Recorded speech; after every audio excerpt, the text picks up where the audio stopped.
नमस्कार दोस्तों, जय हिंद, जय भारत। आपका मेरे चैनल पे फिर से स्वागत है। आप लोगों से विनती करता हूँ कि मेरे चैनल को ज़्यादा से ज़्यादा लाइक करें, सब्सक्राइब करें और ज़्यादा से ज़्यादा अपने दोस्तों, यारों, रिश्तेदारों, भाई बहन, मम्मी पापा सबके साथ शेयर करें। चलिए आज बात करते हैं चीन की। चीन से तो लगभग हर लोग वाकिफ़ हैं।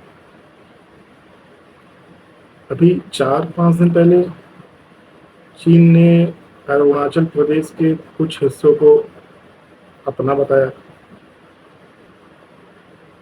चाइना ने बाकायदा लॉन्गिट्यूड और लैटिट्यूड के साथ अरुणाचल प्रदेश के लगभग 30 एरिया को अपना नाम दिया है। वो 30 एरिया में लगभग 11 रेजिडेंशियल एरिया हैं, 12 माउंटेन हैं, 4 नदियां हैं, एक झील और एक माउंटेन पास यानी कि एक दर्रा। ये सारी जो पीसेस ऑफ लैंड हैं, इनको चाइना ने जंगनान नाम दिया है। जंगनान, हाँ जी। चाइना अरुणाचल प्रदेश के लगभग 30 प्लेसेस को अपना बता रहा है, जिसको उसने लॉन्गिट्यूड और लैटिट्यूड के साथ अपने अखबार में छापा है। इन 3 प्लेसेस को वो जंगनान कह रहा है। बता दें कि 1962 का जो युद्ध भारत और चाइना के बीच हुआ, वो भी सीमा को लेकर ही हुआ। सीमा से सटे हुए क्षेत्रों को लेकर हुआ। इसी बीच एक बात चाइना को देखनी और समझनी चाहिए कि जब अरुणाचल प्रदेश के स्थानीय लोग भारत का झंडा लेके निकल रहे हैं, भारत के सपोर्ट में बात कर रहे हैं, भारत का गुणगान कर रहे हैं और कह रहे हैं कि ये भारत का हिस्सा है, फिर भी चाइना जबरदस्ती कर रहा है। चाइना की ये आदत कोई आज की तो है नहीं। आबादी इतनी ज़्यादा होती जा रही है, जगहें कम होती जा रही हैं, और ऊपर से चाइना की विस्तारवादी नीति कि जहाँ थोड़ी सी जगह पाओ वहाँ आर्मी कैंप बना लो, वहाँ गांव बसा लो और धीरे धीरे मेंटल प्रेशर देके उस जगह को कब्जे में ले लो। अब अरुणाचल प्रदेश के जिस हिस्से पे चाइना अपना हक जता रहा है, उसको LAC कहा जाता है, line of actual control. Line of actual control का एक साधारण भाषा में मतलब समझो कि एक लाइन बना दी गई है बॉर्डर एरिया पर। चाइना और अरुणाचल प्रदेश के बीच एक लाइन बना दी गई है। ये लाइन कोई पेन या पेंसिल से नहीं, क्षेत्र के हिसाब से, गांव के हिसाब से, जंगलों के हिसाब से, पहाड़ों के हिसाब से एक LAC बना दी गई, लाइन ऑफ एक्चुअल कंट्रोल। एक पाकिस्तान में है और भारत पाकिस्तान के बॉर्डर पे LAC, एक यहाँ पे है LAC। चाइना और अरुणाचल प्रदेश के बीच LAC है। अब LAC में सारा मैटर ये कोई नया नहीं है, सारे मैटर बहुत पुराने हैं। इसमें अपने देश का अक्साई चीन की, जिस पे भारत अपना, चाइना अपना हक दिखा रहा है, जता रहा है। अरुणाचल प्रदेश हो गया। अब इन सारे मैटर को एक मैप के माध्यम से समझते हैं, जो कि आप सब अपने दिमाग में रखिए। ऊपर लद्दाख, लद्दाख के नीचे नेपाल, नेपाल के ऊपर ताइवान, ताइवान और नेपाल के right side Arunachal Pradesh. Taiwan China और भारत के बीच में।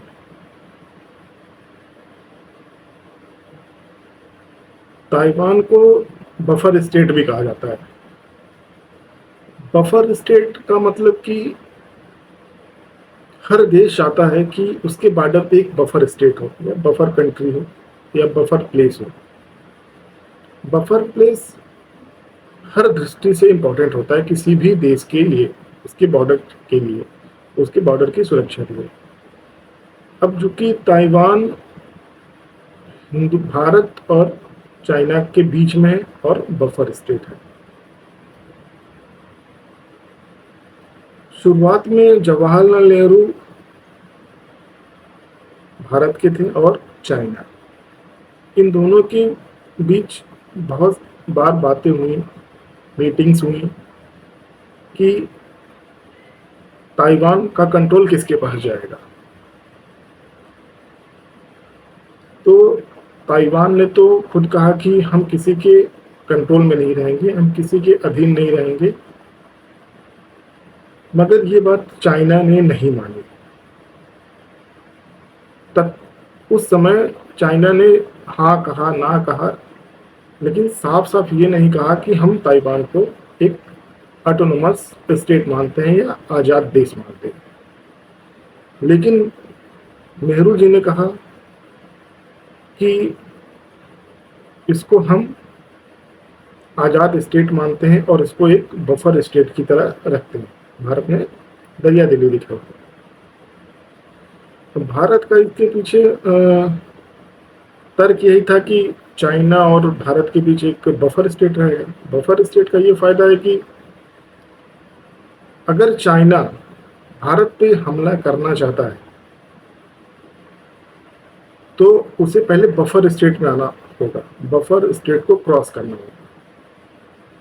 कहने का मतलब कि अगर चाइना को भारत पे हमला करना है तो पहले वो बफर स्टेट ताइवान से होकर गुजरेगा, फिर भारत पे आएगा। हालांकि कुछ क्षेत्र कुछ 100 किलोमीटर डायरेक्ट भारत के कांटेक्ट में है, जो कि अरुणाचल प्रदेश से कांटेक्ट में है चाइना, लेकिन ज़्यादातर एरिया ताइवान सेफ रखता है भारत को चाइना से। अब जो आज का मेरा मेन मुद्दा है वो चाइना किस तरह से अपनी विस्तारवादी नीति के माध्यम से अपने आस पड़ोस के देश में हर मैटर में घुसपैठ करने का प्रयास करता है। अब जो खबर आ रही है वो ये आ रही है कि चाइना एआई, आर्टिफिशियल इंटेलिजेंस की मदद ले रहा है भारत में जो चुनाव होने वाले हैं उसको प्रभावित करने के लिए। अब ये सारी बातें भारत तक क्यों पहुंची? क्योंकि आपको बताया कि चाइना बफर स्टेट है। जनवरी 2024 में ताइवान में चुनाव हुए। ताइवान ने खुले तौर पे बताया कि वहाँ पे जो चुनाव हुए वो लगभग 20% से लेकर 30% चाइना ने हाईजैक कर लिया था एआई की मदद से। चुनाव को प्रभावित करने के लिए चाइना ने एआई की मदद ली। अब वो चाइना भारत में चुनाव को कैसे प्रभावित करेगा एआई की मदद से, वही बात यहाँ पे हम आज समझने का प्रयास करेंगे। देखिए, एआई में इंसान को सिर्फ कमांड लाइन लिखना होता है, प्रॉम्प्ट, उसको एक आज्ञा देनी होती है। एआई मतलब चैट जीपीटी या और गूगल के अपने टूल्स हैं। इसका एक एग्जांपल ऐसे समझिए कि जैसे आपको एक निबंध लिखना है किसी भी टॉपिक पे, तो आप पहले उसको सोचेंगे, समझेंगे, मेहनत करेंगे, लिखेंगे, तब जाके एक निबंध आपका बनेगा। लेकिन एआई क्या करता है? एआई में आपने लिखा ए से ऑन इंडिया, ए से on cow, how to unbox wireless mobile phone, how to unbox wireless charger. आप एक लाइन उसको प्रॉम्प्ट करेंगे और वो सारा स्क्रिप्ट आपको दे देगा। मतलब कि मैन पावर कम लगेगा, दिमाग कम लगेगा और काम बहुत ज़्यादा भयानक होगा। आज की डेट में मोबाइल हो, चाहे मोबाइल नंबर हो और चाहे ईमेल आईडी हो, सारे फर्जी आते हैं। फर्जी कहने का मतलब मेरे है कि ऐसे भी मोबाइल आते हैं जिनको ट्रैक नहीं किया जा सकता, ऐसे भी मोबाइल नंबर आते हैं जिनका कोई अस्तित्व ही नहीं है। जी हाँ, मैंने सही कहा, आप लोगों ने भी पहली बार सुना होगा। ऐसे भी मोबाइल नंबर्स आते हैं जिनका कोई एक्सिस्टेंस ही नहीं है भारत में, हम उस नंबर को ट्रैक ही नहीं कर सकते, मगर उसका यूज कर सकते हैं कुछ लिमिटेड जगहों पे। यही बात ईमेल आईडी पे भी लागू होती है। ईमेल आईडी भी ऐसी हो सकती हैं जिनका एग्जिस्टेंस नहीं होता है, मगर वो लिमिटेड जगहों पे यूज की जा सकती है। अब आपके पास एआई का यूज करने का सबसे मेन या कहें बेसिक ज़रूरत है वो मोबाइल और ईमेल आईडी है। क्योंकि एआई अगर कोई कंपनी बनाती है, प्रोग्रामिंग करती है, एल्गोरिदम बनाती है, तो वो ऐसे ही किसी को यूज नहीं करने देती है। मान लीजिए आप और हम चैट जीपीटी एआई का यूज करना चाहते हैं, तो अब हमको उस पर मोबाइल नंबर या ईमेल आईडी से साइन अप करना पड़ेगा, लॉगिन करना पड़ेगा, सारी डिटेल देनी पड़ेगी, प्रोफाइल बनाना पड़ेगा, तब जाके हम उसमें लॉगिन कर पाएंगे। और अगर हम यही सब अपना ओरिजिनल करते हैं तो हम ट्रेस हो सकते हैं। दिक्कत यहाँ है, दिक्कत यही है मेन। तो इसीलिए मैंने fake mobile number, fake email ID की बात आपको पहले बताई। अब चाइना जो है उन्हीं फेक मोबाइल नंबर और ईमेल आईडी जो एग्जिस्ट ही नहीं करते हैं उसका यूज करता है एआई में। फेक नंबर, ईमेल आईडी से एआई में लॉगिन होते हैं कुछ लोग जो चाइना का प्रोपेगेंडा कहीं भी चलाना चाहते हैं, वो ऐसे ही डिटेल्स का यूज करते हैं, वहां पे लॉगिन होते हैं वो लोग।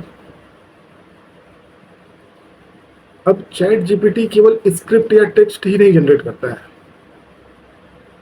आज की डेट में इतने एडवांस एआई प्रोग्रामिंग या सॉफ्टवेयर या कुछ भी कह लें, रोबोटिक्स इतने एडवांस हो चुके हैं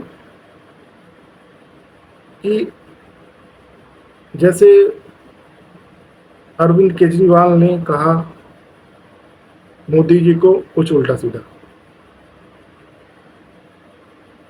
अब एआई में अरविंद केजरीवाल के 2-3 वॉइस सैंपल डाले जाएंगे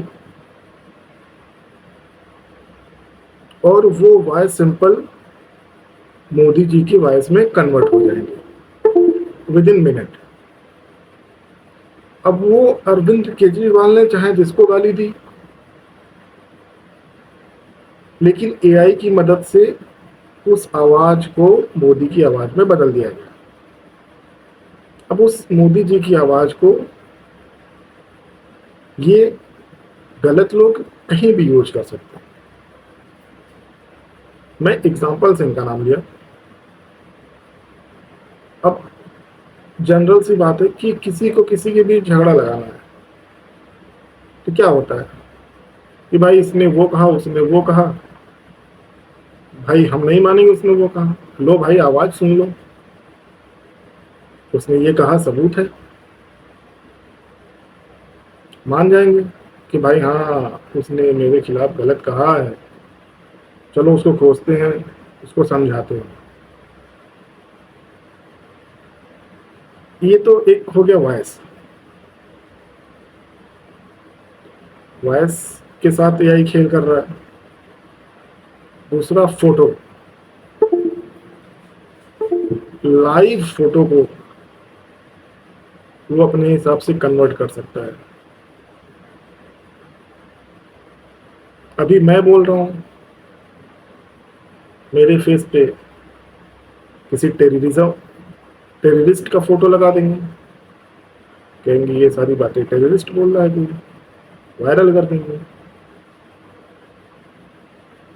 कहीं कोई हमला हुआ, हमला किसी ने किया, नाम किसी और का दे देंगे। कुल मिला जुला के चाइनीज एआई की मदद ले रहा है। मैंने सिर्फ एक बात बताई है ताकि आप लोगों को ये सारी बातें समझ में आए कि एआई क्या कर सकता है। अब एआई भारत के चुनाव को कैसे प्रभावित करेगा, ये भी जानना बहुत जरूरी है। क्योंकि पिछले 2 कार्यकाल में मोदी जी के, भारतीय जनता पार्टी के पिछले 2 कार्यकाल में भारत ने चाइना को आंख दिखाकर बात की है। चाहे वो लद्दाख बॉर्डर एरिया का मुद्दा हो, चाहे किसी ट्रेड या व्यापार से रिलेटेड मुद्दा हो, चाहे अक्साई चीन का मुद्दा हो, चाहे अरुणाचल प्रदेश पे जो चाइना ने क्लेम किया है उसका मुद्दा हो। अरुणाचल प्रदेश के मुद्दे पे हमारे विदेश मंत्री, तेज तर्रार विदेश मंत्री, जवाब को सीधे सीधे मुंह पे देने वाले मंत्री एस जयशंकर ने कहा कि आप हमारे किसी जगह का नाम अपने जगह के नाम से बदल देते हैं तो वो जगह आपकी नहीं हो जाती। तो आते हैं फिर चाइना की और एआई के मुद्दे। अब चाइना एआई की मदद से भारत के चुनाव को कैसे प्रभावित करेगा, ये जानना इसलिए भी जरूरी है कि हम उस देश में रह रहे हैं जिस देश में चुनाव होने वाले हैं, और हमारा दायित्व है और कर्तव्य है कि हम अपनी जिम्मेदारियों को समझें और चीन की इस चाल को समझ के इसका सही तरीके से जवाब दें। प्रभावित कैसे करेगा एआई की मदद से? मान लीजिए मेरा नाम संदीप है, आपका नाम राजेश है। संदीप में, राजेश आप। ध्यान से बातों को समझिए कि कैसे प्रभावित करेगा। मेरा नाम संदीप, आपका नाम राजेश। मैं हूं चाइना का समर्थक, आप हैं भारत के समर्थक। मैं हूँ कम्युनिस्ट पार्टी का समर्थक, वामपंथी, और आप हैं भारतीय जनता पार्टी के समर्थक। मैंने एक एक्स पर, जो पहले ट्विटर बोला जाता था, फेसबुक को अब मेटा बोले जाना लगा है, फेसबुक हुआ, चैट हुआ, इंस्टाग्राम हुआ, इस पे मैं वामपंथी संदीप, मैं चाइना कम्युनिस्ट व संदीप ने एक सोशल मीडिया पे प्रोफाइल बनाई, संदीप कट्टर भारतीय, संदीप कट्टर बीजेपी वाला, संदीप कट्टर गौरक्षक, मतलब कि भारत के सपोर्ट कर रहा हूं ऐसा कोई नाम, जबकि मैं हूं कम्युनिस्ट, मैं हूं चाइना सपोर्टेड, मैं हूं वामपंथी, और आप राजेश जस्ट अपोजिट उसका प्रोफाइल बनाते हैं। आप हैं भारत, या आप नहीं भी बनाते हैं कोई प्रोफाइल, आप मान लीजिए नहीं बनाते हैं, लेकिन मैं चाइना का होने के बावजूद मैंने फेक प्रोफाइल बना ली भारत समर्थक होने की। अब आपके मन में भारत के प्रति, भारत के चुनाव सिस्टम के प्रति, भारत के न्यायिक व्यवस्था के प्रति आपका सम्मान है। मेरे अंदर ऐसी कोई चीज़ नहीं है। मैंने एक पोस्ट शेयर किया, काफ़ी दिन से मैं आपसे बातें कर रहा हूँ, आपसे इंटरेक्ट कर रहा हूँ कि भाई मैं भारत का समर्थक हूँ, बीजेपी का समर्थक हूँ, राष्ट्रवादी हूँ, लेकिन मैं अंदर से हूँ नहीं। और काफ़ी दिनों के इंटरेक्शन के बाद मैंने आपसे ऐसी कुछ बात कह दी, अरे यार मोदी जी लग रहा है केजरीवाल को फंसा रहे हैं, मोदी जी लग रहा है लालू यादव को फंसा रहे हैं, बीजेपी लगता है ईडी और सुप्रीम कोर्ट को कंट्रोल में ले लिए। अब इसका रिएक्शन क्या होगा? मेरे दोस्त राजेश को लगेगा यार ये बंदा यार भारत का है, इसका मोबाइल नंबर भी भारत का है, इसकी ईमेल आईडी भी भारत की है, इसका नाम भी भारत समर्थित है। वो सारी चीज़ें भारत में देख रहा है, हालांकि वो सारी चीज़ें गलत ही हैं जो हो रही हैं भारत में, वो गलत हो रही हैं। मोदी जी उसके खिलाफ एक्शन ले रहे हैं, बीजेपी उसके खिलाफ एक्शन ले रही है, न्यायपालिका उसके खिलाफ एक्शन ले रही है, लेकिन फिर भी उसके मन में वो बार बार भरेगा कि मोदी जी, न्यायपालिका और ईडी गलत कर रही है। अब उसके मन में टकराव आएगा कि हम आज तक जिसको अच्छा समझ रहे हैं वो गलत है। इसी तरह के कई माध्यम हो सकते हैं। अब एआई इसमें कैसे मदद करेगा? पॉइंट तो ये है कि एआई इसमें कैसे मदद करेगा। मैंने प्रोफाइल बना ली सोशल मीडिया पे, मैंने एआई में एक कमांड दिया कि मोदी जी भ्रष्टाचारी हैं, please generate that kind of images. Modi ji China के राष्ट्रपति शी जिनपिंग से चोरी छुपे मिलने गए, generate a image. Modi ji ने कोई कॉन्फिडेंशियल डाटा लीक कर दिया पाकिस्तान के साथ, generate this kind of video. ये सारी वीडियो एआई चुटकियों में जनरेट करता है। हमें सोचना पड़ेगा, हमें एडिट करना पड़ेगा, हमारा लोकेशन होगा सबसे बड़ी बात, हम ट्रेस हो सकते हैं। लेकिन एआई सारा काम ऐसी जगह से करेगा जिसको ट्रेस करना असंभव होगा। अब वो इमेज वीडियो जनरेट हो गई, वो सोशल मीडिया पे फैल रहे हैं, उसको फैलाया जा रहा है, लोग देख रहे हैं, सही को गलत, गलत को सही। जितना जिसके पास बुद्धि है, जितना जिसके पास विवेक है, वो उस हिसाब से उसको समझ रहे हैं, उसको फिर रिएक्शन दे रहे हैं उसका। अब फिलहाल एआई का जो मिसयूज हुआ था वो असम की घटना में भी यूज हुआ था। असम की घटना में एक महिला को निर्वस्त्र करके घुमाया गया था। वहां पे भी चाइना ने उस वीडियो फुटेज को गलत तरीके से एडिट करके फैलाया था।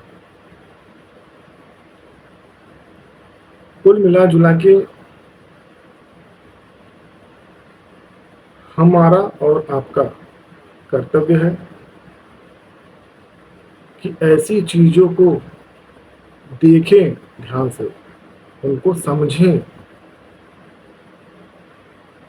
और खुद तो अलर्ट रहें, अपने जान पहचान के लोगों को, अपने भाई बहनों को, अपने माता पिता को, और थोड़े जो कम पढ़े लिखे आपके घर में लोग हैं, हमारे रिश्तेदार हैं, उनको खास तौर पे ये सारी चीज़ें बताएं। क्योंकि भारत को चाइना की विस्तारवादी नीति पर जवाब देना मोदी सरकार अच्छी तरह से जान चुकी है। जयशंकर के माध्यम से वो जवाब वो देती भी है। चाइना को अब समझ में नहीं आ रहा है कि जो 2014 से पहले हम कर लेते थे वो अब करना थोड़ा मुश्किल हो रहा है। इसके लिए सरकार को बदलना पड़ेगा। अब देश का भार, देश की जिम्मेदारी हम लोगों पे है। कैसे चाइना के इस अस्त्र और शस्त्र का जवाब देना है,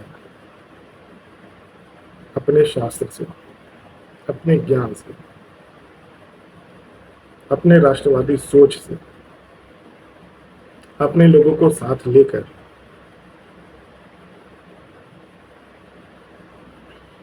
आशा करता हूं आप सभी को एआई पर ये सारी बातें एक आसान तरीके से समझाने का मैंने प्रयास किया, और आप लोगों से उम्मीद करता हूं कि प्लीज़ ज़्यादा से ज़्यादा लोग लाइक करें, और ज़रूरी है कि पूरे वीडियो को आराम से बैठ के देखें, बच्चों को भी दिखाएं, घर के सभी लोगों को दिखाएं, सभी लोगों से सब्सक्राइब करने को कहें, और ज़्यादा से ज़्यादा लोगों के बीच शेयर करें। बस आप लोगों से यही छोटा सा निवेदन है। जय हिंद, जय भारत, नमस्कार।